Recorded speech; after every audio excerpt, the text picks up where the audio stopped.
Abdelmajid Tebboune, le président de la République, vient d'achever une visite importante en Rome, en Italie. C'est la deuxième visite après celle de mai 2022. C'est une visite qu'on peut qualifier d'historique et d'importante pour une raison simple, c'est qu'aujourd'hui Rome est la seule issue de secours du régime algérien ou d'Alger. L'Algérie qui a eu depuis 2020, qui a souffert d'un isolement géopolitique et diplomatique, d'un recul important sur la scène géopolitique mondiale à cause de ses défaites, on va dire, il faut le reconnaître, sur la question du Sahara occidental et l'alignement de plusieurs pays importants occidentaux, notamment les États-Unis d'Amérique, l'Espagne et la France, et plus tard un petit peu la Grande-Bretagne et depuis quelques jours le Portugal sur les positions marocaines. Il faut savoir qu'il n'y a pas d'alliance politique. L'Italie ne fait pas beaucoup de politique avec l'Algérie. Elle n'a pas reconnu directement et frontalement la souveraineté du Maroc sur le Sahara occidental et la marocanité du Sahara occidental comme la France et l'Espagne. Elle est restée neutre. En conservant cette neutralité, elle a pu séduire et fidéliser les dirigeants algériens. L'Italie a toujours choisi l'Algérie, elle a compris le besoin de Abdelmajid Tebboune, qui est un besoin égocentrique. Elle a chatouillé l'ego de Tebboune. Les Italiens ont été très intelligents. Les Italiens ont compris que Tebboune était en mal de reconnaissance, en mal d'amour, qui se sentait pas accepté par la communauté internationale. Abdelmajid Tebboune, le président de la République, vient d'achever une visite importante en Rome, en Italie, une visite qui a duré 48 heures, qui a été commencée le 22 juillet, avant-hier. Aujourd'hui, au moment où je vous parle, elle a pris l'avion pour rentrer à Alger. C'est la deuxième visite après celle de mai 2022 en Italie. C'est une visite qu'on peut qualifier d'historique et d'importante pour une raison simple, c'est qu'aujourd'hui Rome est la seule issue de secours du régime algérien ou d'Alger. Rome sauve Alger. Rome est la véritable bouffée d'oxygène d'Alger en Occident. Rome et l'Italie sont aujourd'hui le véritable allié et ami et partenaire stratégique du régime algérien et de l'Algérie tout court, pas uniquement du régime et de l'Algérie tout court, faut être honnête. Les relations algéro-italiennes ont gagné en profondeur stratégique. On peut dire que ce que Tebboune a fait avec l'Italie, c'est un très bon coup. L'Italie est aujourd'hui le seul interlocuteur qui parle directement avec l'Algérie, qui permet à l'Algérie de ne pas être un pays isolé en Méditerranée et en Occident, et qui permet à l'Algérie de respirer et d'avoir des relais en Europe, des relais importants en Occident, d'avoir une soupape de sécurité, parce que ça reste quand même un pays occidental extrêmement important. L'Algérie qui a eu depuis 2020, qui a souffert d'un isolement géopolitique et diplomatique, d'un recul important sur la scène géopolitique mondiale à cause de ses défaites, on va dire, il faut le reconnaître, sur la question du Sahara occidental et l'alignement de plusieurs pays importants occidentaux, notamment les États-Unis d'Amérique, l'Espagne et la France, et plus tard un petit peu la Grande-Bretagne et depuis quelques jours le Portugal sur les positions marocaines. Et les disputes et les bagarres de l'Algérie avec les Émirats arabes unis, certains pays importants du monde arabe, comme l'Arabie saoudite, avec les relations froides avec l'Arabie saoudite et l'Égypte. On a vu que la Russie et la Chine ont tourné le dos à l'Algérie, préférant les pays, l'Arabie saoudite et la Chine. D'ailleurs, l'échec de l'Algérie à intégrer les BRICS en 2023 et le fait que l'Algérie a été doublée, les puissances des BRICS, notamment la Russie et la Chine, ont préféré à l'Algérie les Émirats ou l'Arabie saoudite ou l'Égypte. Durant ces 5 dernières années, on a eu pas mal de désillusions. On a eu pas mal de défaites sur le plan diplomatique et géopolitique et on a été déclassé, faut le reconnaître, par d'autres pays importants dans la région, notamment que ce soit les Émirats, l'Égypte, sur la scène africaine, la montée en puissance de l'Éthiopie, et puis la rivalité algéro-marocaine, on avait perdu énormément de points, il faut le reconnaître, concernant la question du Sahara occidental, et depuis la reconnaissance des États-Unis d'Amérique de la marocanité du Sahara occidental, le Maroc a bombé le torse et il est monté extrêmement en puissance. Aujourd'hui, il faut le reconnaître, grâce à cette relation solide que Abdelmajid Tebboune a construit avec l'Italie, l'Algérie a fait de la résistance et permet de se replacer, de continuer à garder une attache avec l'Occident. L'Italie, c'est pas n'importe quoi, je m'attelle. L'Italie, c'est pas n'importe quoi. L'Italie, c'est la deuxième puissance industrielle de l'Union européenne. Elle est considérée aujourd'hui comme un pays plus industrialisé que la France. L'industrie italienne, elle est en meilleure forme. L'économie italienne en général, elle est en meilleure forme. Certes, c'est la troisième puissance économique après la France et l'Allemagne, après l'Allemagne et la France en termes de PIB, mais en termes d'industrie d'exportation, elle dépasse la France aujourd'hui, l'Italie. L'Italie, depuis 2022-2023, elle est parmi les 5 plus importants pays exportateurs à travers le monde. Et elle est classée aujourd'hui régulièrement parmi les 3 pays les plus industrialisés de la zone euro, dépassant même la France. Elle est aussi la 5e destination touristique au monde. Elle fait partie des 10 pays les plus riches du monde. Elle fait partie du G7. C'est l'un des piliers de l'Union européenne. Et avec Giorgia Meloni, depuis 2022-2023, et l'arrivée au pouvoir de Giorgia Meloni, force est de constater, que l'Italie est rayonnante. L'Italie est rayonnante. Elle a de très bonnes relations avec les États-Unis d'Amérique, la Maison Blanche, notamment Donald Trump. Elle a approfondi, elle a fait une stratégie très intelligente en Afrique, notamment l'Italie est en train de devenir un pays très attractif, très attrayant et qui s'attire les bonnes faveurs de beaucoup de pays africains. C'est pas un pays qui a un passé colonial très très lourd, même s'il y a eu des tentatives de colonisation italienne en Éthiopie, en Érythrée. C'est un pays en Libye. L'Italie quand même, c'est pas un pays réputé pour ses ingérences dans les affaires internes des pays africains. C'est pas un pays qui est réputé pour faire des coups bas et des problèmes aux dirigeants africains. C'est pas un pays qui traite l'Afrique avec beaucoup de mépris et de condescendance, même s'il y a un racisme anti-maghrébin et anti-africain très fort au niveau en Italie d'extrême droite. C'est pas le plus beau. C'est pas un pays idéal et parfait pour le moment, en tout cas. Mais avec Giorgia Meloni, c'est devenu un pays qui compte. Et on a l'impression qu'en Europe, l'Italie a damé le pion à la France d'Emmanuel Macron et elle est en train de gagner, de monter davantage en puissance, là où la France est en train d'être déstabilisée, fracturée par une crise politique interne et par certaines incertitudes économiques. Donc, cette visite de Abdelmajid Tebboune, elle était stratégique parce que il a commencé son deuxième mandat. La France et les États-Unis d'Amérique ont reconnu sa victoire pour le deuxième mandat. Il a une crise économique, politique et diplomatique extrêmement aiguë avec la France. La France a toujours été la porte d'entrée du régime algérien et de l'Algérie en Occident. Elle a toujours été le tremplin de l'Algérie et la porte d'entrée et le tremplin de l'Algérie en Occident. Elle a toujours été la base arrière de l'Algérie en Occident. Mais les relations avec la France sont devenues exécrables depuis que la France a décidé de rejoindre le camp du Maroc dans la question du Sahara occidental, et depuis qu'en France on a vu un gouvernement qui est marqué dans sa gouvernance par des tendances politiques clairement hostiles aux intérêts de l'Algérie, notamment aux attitudes et aux politiques menées par les autorités algériennes, notamment par le dirigeant actuel, par Abdelmajid Tebboune. L'Espagne, avec la réconciliation avec l'Espagne, elle est très timide. Après 2 années de grave crise politique et diplomatique, la réconciliation, une normalisation a eu lieu progressivement, mais il n'y a pas eu véritablement de réconciliation. Les autres grands pays occidentaux et européens ignorent l'Algérie. L'Allemagne a des rapports très neutres avec l'Algérie et le Maroc. L'Allemagne, c'est que le business, que l'économie. Elle n'accorde pas, elle ne s'est pas beaucoup plus investie en Algérie par rapport au régime de Bouteflika auparavant. Elle était beaucoup plus engagée en Algérie avec le régime Bouteflika qu'avec le régime Tebboune. L'Allemagne, c'est quand même le pays qui a soigné Tebboune, qui lui a permis de ne pas mourir en 2020 lorsqu'il avait attrapé une forme grave de la Covid-19. L'Angleterre, c'est des rapports très superficiels. Pour elle, le Maghreb, c'est pas une zone d'influence très importante. Les pays de l'Europe du Nord, des rapports très superficiels. Les pays de l'Europe de l'Est, c'est des rapports très superficiels. Et qu'on le veuille ou non, la majorité des pays de l'Union européenne ont comme les Pays-Bas, comme l'Autriche, comme quelques pays d'Europe de l'Est, sont beaucoup plus pro-marocains que pro-algériens ou s'intéressent beaucoup plus à l'Égypte ou à l'Afrique subsaharienne qu'à l'Algérie. Les rapports sont très très peu fiables. L'Algérie, grâce au gaz, faut dire que l'Italie, rapidement dès le début de la crise énergétique, elle a misé sur l'Algérie, sur un partenariat stratégique. Les Italiens, qu'est-ce qu'ils ont proposé à l'Algérie? Et c'était très intelligent. Et ça a commencé avant Giorgia Meloni. Ça a commencé bien avant Giorgia Meloni. Ça a commencé avec le gouvernement précédent, où les rapports ont été, on va dire,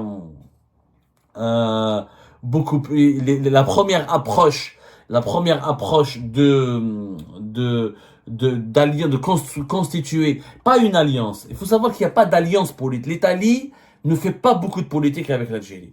Elle n'a pas reconnu directement et frontalement la souveraineté du Maroc sur le Sahara occidental et la marocanité du Sahara occidental comme la France et l'Espagne, parce qu'elle n'a pas autant d'intérêt géopolitique et diplomatique avec le Maroc, donc elle est restée neutre. En conservant cette neutralité, elle a pu séduire et fidéliser les dirigeants algériens. Et puis, l'Italie a été très pragmatique parce qu'elle a proposé beaucoup de business aux dirigeants algériens. Elle ne fait pas de politique, elle fait du business. Directement, les Italiens, le gouvernement, les autorités italiennes ont fait comprendre au régime algérien, on a besoin de votre gaz, on vous propose des investissements, on vous soutient, nous n'allons pas vous critiquer, on vous parlera pas des droits de l'homme, on vous soutiendra, on vous déroulera le tapis rouge. C'est la deuxième fois que Tebboune, en 3 ans, vient à Rome, il est bien accueilli, etc. Et ça, Tebboune, il a besoin de cette légitimité internationale. L'Italie lui a apporté une caution à cette légitimité internationale qu'il recherchait désespérément. Lui qui souffrait de l'image d'un président mal élu, mal aimé, intronisé par l'armée, dictateur, pas très populaire dans son propre pays, etc. Donc, il avait... on va dire, l'Italie lui a permis de rebondir sur la scène internationale en lui offrant une reconnaissance, une reconnaissance de sa légitimité, on lui dit on le tapis rouge, on l'honorant. À partir de l'année dernière, en 2024, il a participé aux travaux du G7, il a été l'un des invités d'honneur. L'Italie a toujours choisi, l'Algérie a compris le besoin de Abdelmajid Tebboune, qui est un besoin égocentrique. Elle a chatouillé l'ego de Tebboune. Les Italiens ont été très intelligents, mais vraiment très intelligents. Et ça a commencé bien avant Giorgia Meloni. Je dis bien avant Giorgia Meloni. Ça a commencé avec Mario Draghi, qui était son prédécesseur. Les Italiens ont compris que Tebboune était en mal de reconnaissance, en mal d'amour, qui se sentait pas accepté par la communauté internationale, que la communauté internationale le narguait, le méprisait, qu'elle le regardait avec beaucoup de méfiance, étant donné qu'il était mal élu, étant donné qu'il était, on savait pas s'il allait durer ou pas durer, si l'armée allait le garder, si son pouvoir était durable, pérenne ou pas. Donc les Italiens ont rapidement compris le besoin de Tebboune, qui est le besoin d'être adopté, d'être aimé, d'être reconnu, d'être soutenu et d'être considéré. Ils ont offert la considération, la reconnaissance et l'appui politique à Abdelmajid Tebboune. C'est pour ça qu'Abdelmajid Tebboune leur a ouvert toutes les portes verrouillées du pays. Il leur a déverrouillé toutes les portes qui leur aient été fermées. Le gaz a été le ciment de ces relations-là. Il faut savoir que l'Italie, c'est son premier client. 35% de notre gaz, voire plus, de notre gaz qui est produit par l'Algérie, on va dire, et exporté à travers le monde, est vendu à l'Italie. C'est quand même entre 9 à 11 milliards de dollars. 9 à 11 milliards d'euros. Excusez-moi, c'est 9 à 11 milliards d'euros. Donc vraiment, c'est extrêmement considérable. Alors, les importations italiennes, par exemple, en 2000, les échanges économiques entre les deux pays, c'est 14 milliards d'euros. Et grâce au gaz, l'Italie a fait de l'Algérie le premier, ou l'Algérie est pour l'Italie le premier partenaire économique et commercial.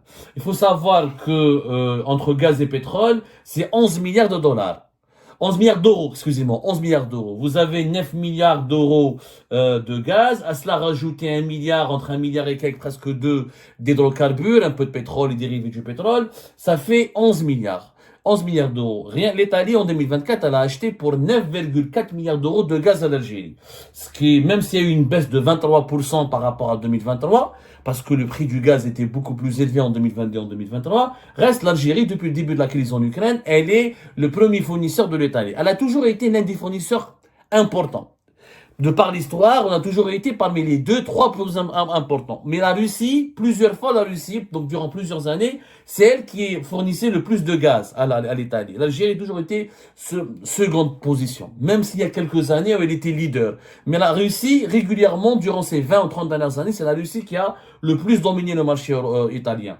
Depuis le début de la crise en Ukraine et que l'Italie a pratiqué une politique anti-russe, anti-Vladimir Poutine et un soutien total à l'Ukraine, ils ont décidé de s'émanciper de l'emprise russe et ils ont décidé donc de construire des alliances avec l'Algérie, proposant à l'Algérie des investissements importants, mais Et les investissements italiens, on en parlera plus tard, hein, ils sont pas aussi importants que ça. Les Italiens ont été encore une fois très intelligents. Ils ont d'abord donné des sentiments. Ils ont compris que les Algériens, notamment les dirigeants algériens, ce sont des sentimentaux, ce sont des affectifs, ils marchent à l'affect. Ils marchent vraiment à l'affect, ce sont des affectifs. Donc, ils leur ont montré que l'Italie les adopte, les soutient. L'Italie ne les conteste pas, l'Italie ne les critique pas, l'Italie n'abrite pas d'opposants algériens sur son territoire, l'Italie n'abrite pas de mouvements politiques très critiques ou de mouvements politiques très, on va dire, qui dérangent ou qui menacent les intérêts du régime algérien. L'Italie, la communauté algérienne en Italie, c'est quelques milliers, c'est à peine 50 000, même si on compte les 100 pas publics, ça va dépasser les 50 000. Mais c'est pas beaucoup. Donc l'Italie a compris que les dirigeants algériens, il faut leur montrer qu'on les aime, qu'on les soutient, qu'on les respecte, qu'on les conseille. Elle a offert ce côté affectueux, ce côté du respect, ce côté reconnaissance que les dirigeants algériens ne trouvaient pas avec la France, avec les autres pays européens. Donc, les Italiens ont commencé à investir. Oui, ils investissent depuis longtemps dans le gaz. Sauf que Eni, elle a beaucoup plus obtenu. Eni, c'est l'équivalent de Total, c'est la compagnie nationale italienne dans les hydrocarbures. C'est elle qui est devenue l'investisseur numéro 1 en Algérie, avec en totalisant près de 8 milliards de dollars d'intérêts financiers en Algérie et d'engagement financier. Mais Eni, elle a bénéficié de beaucoup d'avantages. On a reconduit automatiquement ses contrats, on a appliqué la nouvelle loi sur les hydrocarbures de 2019 sur les anciens contrats qui dataient avant et les anciens marchés qui dataient avant cette loi des hydrocarbures. Donc c'était illégal, puisque normalement cette loi sur les hydrocarbures doit concerner les nouveaux marchés. Elle a bénéficié, Eni, de plusieurs facilités. On en parlera plus tard. On va consacrer une émission importante sur la relation, on va décrypter ensemble les relations économiques, on ira doucement. Les Eni pratiquement produit l'équivalent de 137 000 barils de pétrole en Algérie. C'est le deuxième producteur d'hydrocarbures, parce qu'elle est présente dans le gaz et du pétrole, après Sonatrach. Ils ont repris les actifs de BP à Ain Amenas ou Tigentorin, ils sont présents dans pas mal de projets très importants. Mais c'est une relation basée sur le gaz, sur l'énergie. Sur les autres secteurs, et on en parlera plus tard, les Italiens sont faiblement présents. Mais vraiment faiblement présents. On recense quelques centaines, entre 150 à 200 entreprises italiennes présentes en Algérie. C'est encore un chiffre, mais vraiment un chiffre non officiel. Non officiel, parce que quelles sont leurs activités? Malheureusement, les Italiens, ils ont aussi cette caractéristique. Ce n'est pas un pays qui investit beaucoup. C'est un pays qui fait du commerce. C'est pas les États-Unis, la Chine, le Japon ou la France ou l'Allemagne. Les entreprises italiennes cherchent beaucoup à exporter. Mais elles sont rarement impliquées dans des projets de développement économique concret, c'est-à-dire elle ne crée pas beaucoup d'emplois. On parle de 150 à 130 à 160, 130 entreprises italiennes, alors qu'il y a plus de 400 entreprises, plus de 450 entreprises françaises. On fera des comparaisons plus tard. Mais sur le plan politique, il faut savoir que Giorgia Meloni, c'est la bouée de sauvetage du régime algérien actuellement. C'est le seul pays qui traite avec respect, avec considération, qui donne beaucoup de reconnaissance, qui offre des privilèges. Quand les dirigeants algériens sont exclus pour avoir des visas pour l'Union européenne, les Italiens favorisent l'octroi des visas. Beaucoup de dirigeants algériens maintenant passent leurs vacances en Italie. Abdelmajid Tebboune, sa famille, ses proches passent essentiellement leurs vacances en Italie. Ils ne vont plus en France. Les Italiens ont bien profité de la crise entre l'Algérie, la France et les autres pays occidentaux et ont bien profité de l'isolement dans lequel se trouvait le régime algérien depuis 2020 pour offrir un partenariat gagnant-gagnant. Les dirigeants algériens sont à l'aise avec les Italiens parce qu'ils ont l'impression qu'ils sont gagnants. Ils ont l'impression le business marche bien, les échanges économiques marchent bien, grâce aux achats massifs du gaz algérien de l'Italie, les caisses de l'Algérie sont reflouées, et puis pour rassurer les dirigeants algériens et pour les accompagner, les Italiens, ils lâchent un peu du lest temps en temps, on en parlera tout à l'heure, ils présentent des projets dans l'agriculture, dans la Syrie, etc., etc. Mais ça reste des projets mineurs. Par rapport à la véritable force économique et financière de l'Italie, ça reste des projets mineurs. Les Italiens sont essentiellement concentrés sur l'énergie. Est-ce que les relations algéro-italiennes vont rester comme ça fortes et stratégiques et utiles, on va dire rayonnantes plutôt, le jour où l'Algérie n'aura plus de gaz, n'aura pas beaucoup de gaz, parce que le gaz est une énergie qui n'est pas éternelle, elle n'est pas renouvelable. Le gaz d'ici 2030, dans 5 ans, les capacités d'exportation de l'Algérie vont baisser significativement. Comment l'Algérie sera traitée par l'Italie et quel traitement diplomatique et géopolitique l'Italie va réserver à l'Algérie le jour où l'Algérie ne pourra plus lui offrir du gaz ou suffisamment de gaz. D'ailleurs, les Italiens se préparent à ce scénario. C'est pour ça qu'ils investissent massivement en Libye pour aller essayer de mettre en production les plus grandes réserves de pétrole et de gaz, notamment de gaz libyen, afin de préparer le scénario de la fin progressive à partir de 2028, 2029 jusqu'à 2030, les baisses énormes des exportations, des capacités d'exportation de l'Algérie. Et ben voilà, c'est la fin de cette vidéo. Je vous remercie toutes et tous, comme d'habitude, pour avoir suivi la vidéo jusqu'à la fin. N'oubliez pas de nous laisser vos commentaires et vos réactions sur le sujet de cette vidéo et de partager le contenu si ça vous intéresse. Et je tiens toujours à remercier nos abonnés et les personnes qui réagissent de façon régulière sur nos vidéos et qui nous suivent et qui nous laissent des commentaires. Donc, merci beaucoup pour votre dynamisme et pour votre sens de partage et de discussion. Donc voilà, sans vous, ce contenu n'a pas vraiment de valeur sans cette communauté qui ne cesse de s'accroître. Donc merci beaucoup et à la prochaine dans une nouvelle vidéo. Au revoir.